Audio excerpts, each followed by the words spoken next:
नमस्कार मंडळी. महालक्ष्म्यांचा तिसरा दिवस आम्ही कसा साजरा केला ते सांगते. आज सगळे संध्याकाळी जेवायला येणार होते, त्यामुळे रात्रीच श्रीखंडासाठी चक्का बांधून ठेवला होता. सकाळी सगळे उत्साहाने आम्ही कामाला लागलो. घरात पदोपदी महालक्ष्म्यांचा वास जाणवत होता. त्या आमची गडबड लगबग जणू बघत होत्या. मी स्वयंपाकाला लागले. राधिकाने रांगोळ्या काढल्या, आईने दुर्वांच्या जोड्या केल्या, भाऊ आणि मिस्टर आम्हाला मदत करत होते. मुलं शाळेत गेली होती. घरी आल्यानंतर संध्याकाळी काय घालायचं यावर त्यांची चर्चा सुरू होती. मुलीला आवर्जून साडी नेसायची होती. श्रीखंड, मटकीची उसळ, टोमॅटोचं वरण, बटाटवडे, पनीरची भाजी, बटाट्याची भाजी, पुलाव, पंचामृत असा सगळा मेनू होता. पनीरची भाजी, बटाटवडे, पोळ्या एका मैत्रिणीने करून दिल्या. संध्याकाळी 5:30ची वेळ सगळ्यांना सांगितलेली होती.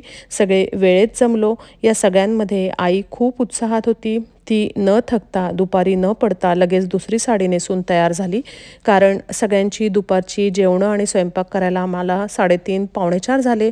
लगेच एका तासात आम्ही सगळेजणं तयार झालो आणि सगळ्या पाहुण्यांचं स्वागत करायला तयार झालो. सगळ्या जमल्यानंतर आम्ही गणपती स्तोत्र, श्रीसूक्त, फलश्रुती, आईने देवीची पदं म्हटली. त्यानंतर सगळ्यांनी आरती केली. देवीला वाटी लावताना कान्होले, दहीभाताचा नैवेद्य दाखवला.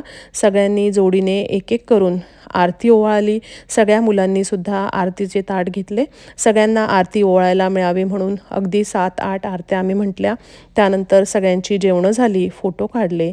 सगळा कार्यक्रम संपेपर्यंत रात्रीचे 11 कसे वाजले हे समजलं नाही. सगळे अगदी घरच्यासारखे मस्त बसून गप्पा मारत होते. हे सगळं मला खूप छान वाटत होतं. सगळं बघूनच माझं पोट भरलेलं होतं. महालक्ष्म्यांनासुद्धा निरोप देताना खूप खूप आनंदात त्या होत्या. त्यांच्या चेहऱ्यावर त्यांचा आनंद आणि समाधान दिसत होतं.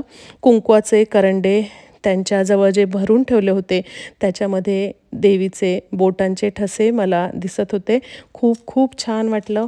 आणि या सगळ्यांमध्ये घराच्या बाहेर जेवढ्या जास्त चपला तेवढी जास्त आपली श्रीमंती असं साधं सोपं गणित आहे.